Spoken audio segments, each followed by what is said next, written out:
En manchette, le CIUS et Saguenay-en-Neige s'unissent pour une activité thérapeutique, la Ligue nationale d'improvisation de passage au Saguenay.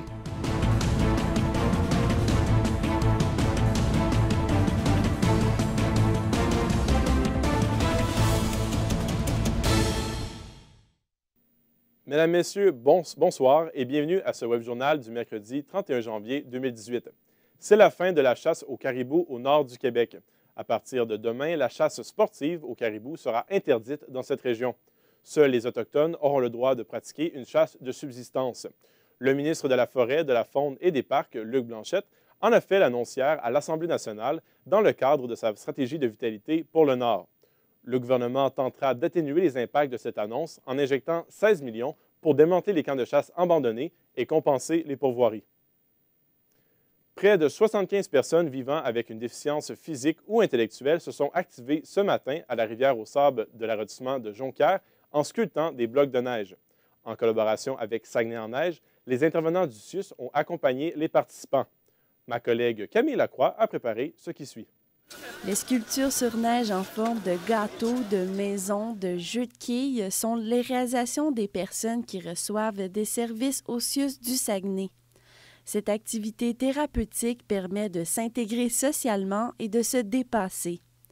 L'intervenant en réadaptation en déficience physique Marc Bouliane était sur place pour aider les participants. On n'a pas trop la chance de vivre des activités dehors comme ça, organisées pour eux, adaptées.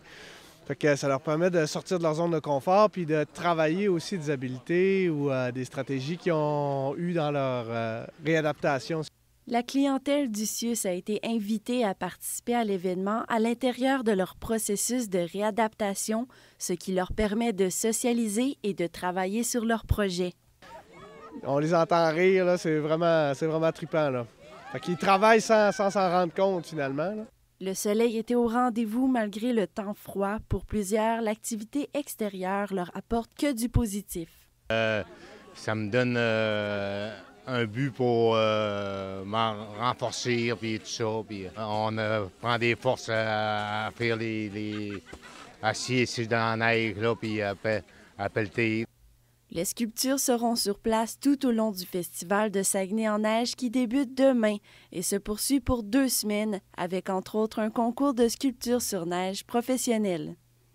Des blocs de neige seront également disponibles pour les enfants près du centre de réadaptation de la déficience physique de Jonquière à compter de jeudi 8 février.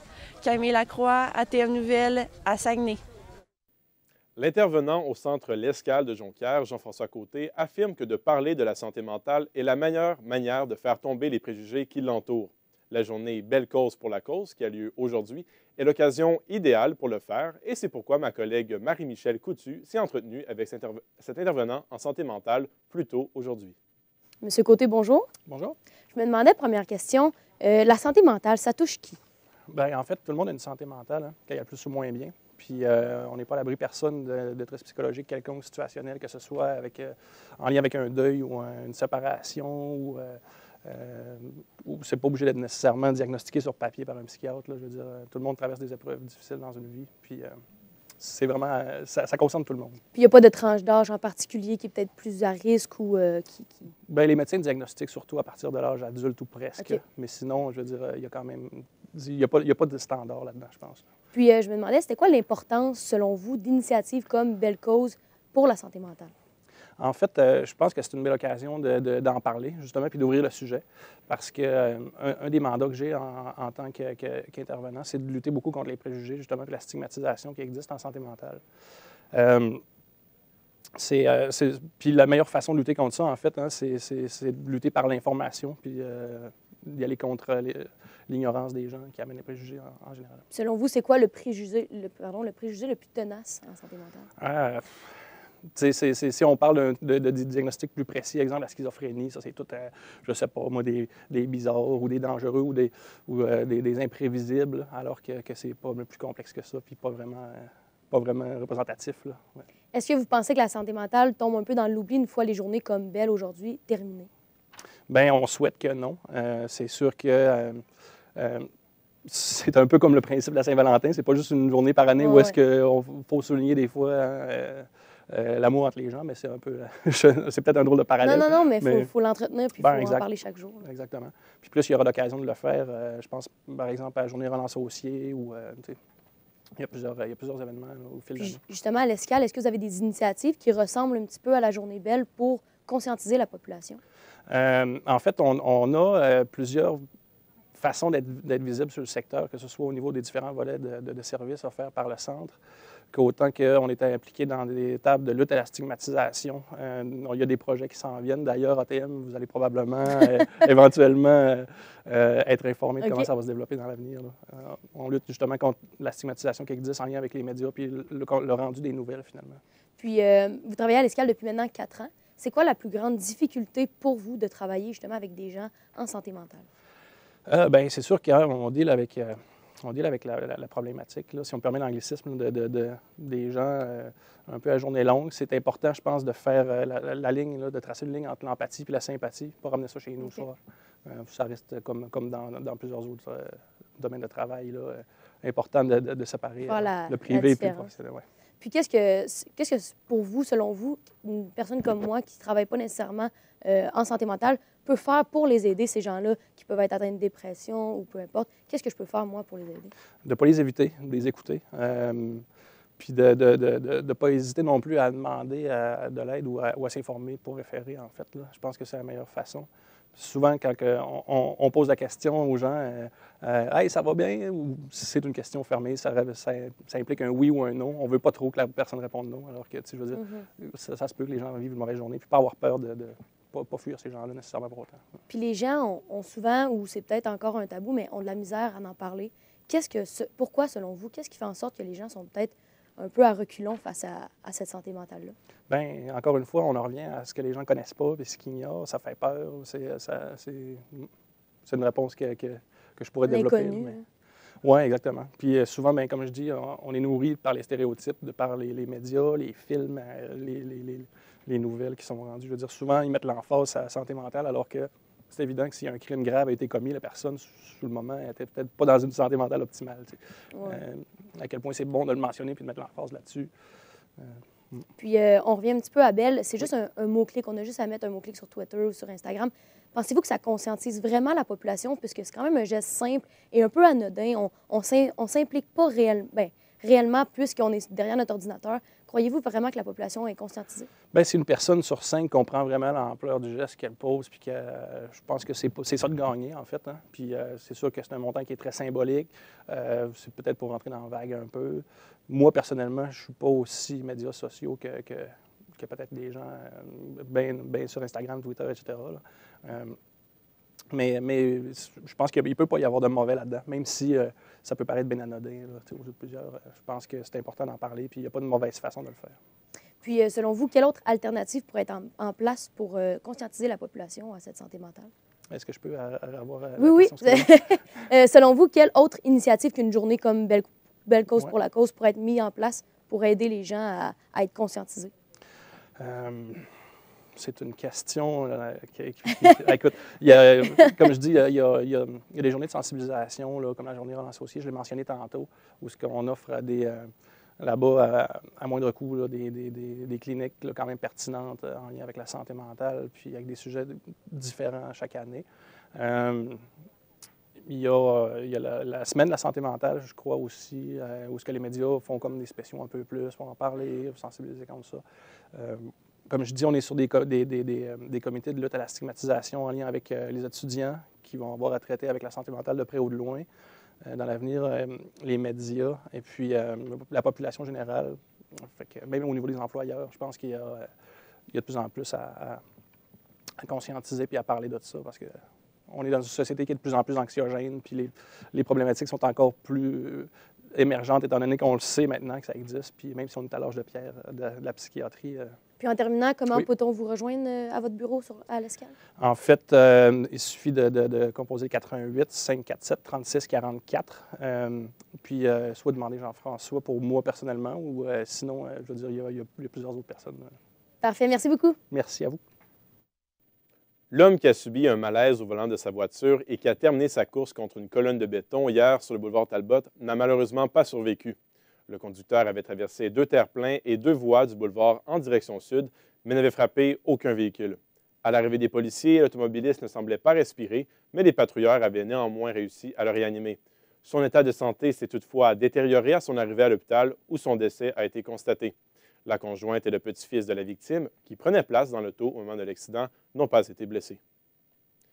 La députée péquiste de Marie-Victorin, Catherine Fournier, veut encourager sa génération, les milléniaux, à prendre la place qui leur revient dans la société québécoise. La politicienne fait présentement la tournée des cégeps de la région afin d'interpeller les jeunes à l'action et faire la promotion de son livre « Milléniaux, ayons l'audace d'agir ».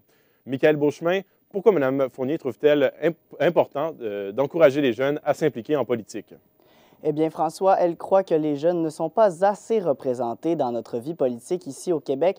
Toutefois, elle ne met pas tout le blâme sur les politiciens, disant que les jeunes manquent un petit peu d'intérêt face à la politique. Elle dit qu'il ne s'agirait peut-être pas d'un manque d'intérêt, mais plutôt que les mesures prises par notre gouvernement ne représentent pas les valeurs des jeunes. Elle dit donc qu'il s'agit un peu d'une erreur double, en fait, de nos politiciens et de nos jeunes qui ont de la difficulté à se parler, qui ont de la difficulté à trouver des solutions afin d'avoir plus de représentation. Elle dit que c'est tout près de 58% des jeunes qui ont voté aux dernières élections, ce qui est beaucoup moins que le reste de la population qui a voté avec un taux de 71%. Elle dit donc que c'est bien déplorable de voir les jeunes autant se désintéresser de la politique et c'est un peu pour ça qu'elle a décidé elle-même de se présenter afin de donner une voix aux jeunes et de leur permettre de se représenter avec nos politiciens. Elle dit qu'elle s'attendait à avoir une opposition forte à son arrivée à l'Assemblée nationale, mais a pourtant été très encouragée de voir que les jeunes, qu'en fait les personnes en place l'encourageaient dans ses démarches. On l'écoute.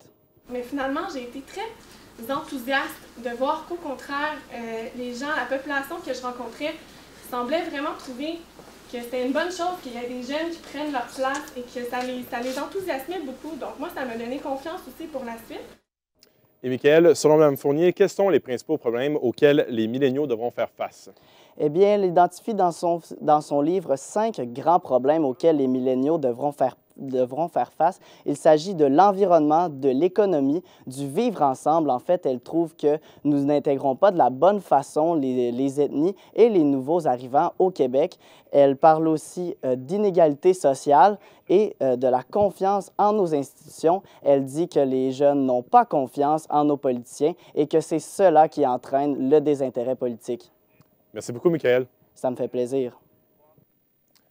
Nommé il y a à peine 5 mois le vice-recteur à l'enseignement, à la recherche et à la création à l'Université du Québec à Chicoutimi, Stéphane Lévesque démissionne. Celui qui a signé un contrat de 5 ans avec l'université quitte subitement ses fonctions. Le conseil d'administration de l'UQAC avait sélectionné ce doctorant en éducation à l'issue d'un long processus de sélection. Aucune autre information sur les raisons de son départ n'a été donnée pour le moment. 14 ans après la fermeture de l'hôtel Gouverneur de Chicoutimi, l'hôtel Gouverneur Saguenay a ouvert ses portes aujourd'hui. 40 chambres sont disponibles sur les 165 dont il dispose. Mon collègue Simon Meloche a fait un tour guidé avec le directeur général de l'hôtel, Gilles Camps. Hôtel Gouverneur Saguenay, c'est 165 chambres divisées en quelques catégories, soit 8 suites, 41 chambres premium, 17 chambres pour les gens à mobilité réduite et près de 100 chambres supérieures. La fine pointe de la technologie est présente dans les chambres, alors qu'un iPad sera à la disposition des clients et agira à titre de cerveau de la chambre. Il fait Le Temps, Radio Réveil, 1000 radios, 32 journaux de 25 pays du monde. Et aussi, il fait les attractions au Saguenay. Qu'est-ce qui se passe au Saguenay? Il fait votre room service. Le déjeuner est offert à tous les visiteurs à la location d'une chambre. En ce qui concerne le prix de la chambre régulière, qui porte le nom de chambre supérieure, elle coûte environ 129 $ par nuit, mais le prix peut varier, comme l'indique Gilles Camps. Dans l'hôtellerie, le prix, on le yield. Donc ça dépend des jours. Ça dépend des jours de la semaine, des jours du mois, suivant les événements sportifs, les événements culturels. Salle d'entraînement professionnelle, une piscine surdimensionnée, 2 bains tourbillons et plusieurs salles conférences seront à la disposition des clients touristiques ou d'affaires. À noter que seulement 40 chambres sur les 165 sont présentement ouvertes au grand public, mais M. Camps explique que toutes les chambres de l'hôtel sont prêtes à accueillir des clients. On veut un slow opening pour que l'équipe ici présente soit bien à l'aise, parce que la convivialité fait partie aussi de nos gènes et fait partie aussi de nos valeurs. Donc on veut tout doucement ouvrir l'hôtel. Voilà. La chaîne OTL Gouverneur attendra de voir les succès des hôtels de Saguenay et de Sherbrooke avant de penser à s'agrandir dans les autres villes du Québec. Simon Meloche, ATM Nouvelles, Saguenay. Une décision de l'Auto-Québec sème la grogne dans la région. La Société d'État a annoncé qu'à partir du mois de mars, 9 de ses 10 kiosques sera confiés à de nouveaux exploitants. Les points de vente seront réunis en 2 groupes. D'abord, le théâtre La Rubrique a été choisi pour avoir la responsabilité des 3 kiosques des centres commerciaux de Jonquière, ainsi que celui installé aux promenades du boulevard de Dabeau-Mistassini. C'est la Corporation des loisirs Sacré-Cœur qui a remporté la mise pour les autres, soit 2 à Chicoutimi, 2 à Alma et l'autre à Chibougamau. Le conseil d'administration du théâtre La Rubrique se prononcera le 7 février sur la possibilité de donner suite ou non à la proposition de l'Auto-Québec. Jointe au téléphone plus tôt aujourd'hui, la directrice générale du théâtre La Rubrique, Lynn L'Italien, n'a pas voulu commenter la nouvelle. La Ligue nationale d'improvisation était de passage hier soir à la salle Pierrette-Gaudreau de Jonquière pour présenter un match amical contre des équipes locales. Les 4 comédiens de la LNI ont également joué à Sainte-Prime, à Dabeau-Mistassini et à Alma. Ma collègue Andréane Vallée s'est entretenue juste avant le spectacle avec l'équipe composée de Salomé Corbeau, François-Étienne Paré, Sylvie Potvin et Sophie Caron. On les écoute. Bonjour à tous.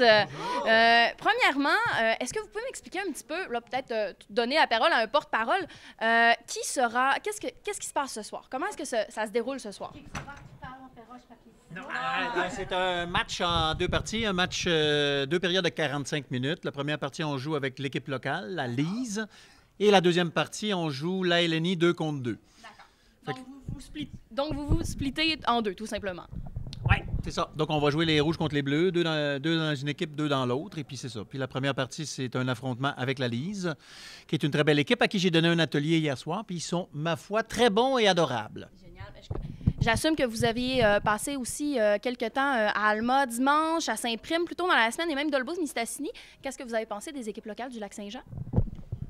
Bien, on a toujours un peu la même réponse, c'est-à-dire qu'on est toujours tellement ravis de rencontrer des gens qui jouent au même jeu que nous, pour qui c'est pas leur métier pour la plupart. Fait que la plupart du temps, ils sont nerveux avant les matchs, mais c'est toujours des belles rencontres. Et ils sortent de là. Tu sais, pour eux, jouer devant 500 personnes, c'est un peu un cadeau. Fait que nous, par la bande, ça devient un cadeau pour nous autres aussi, parce que leur bonheur est très contagieux.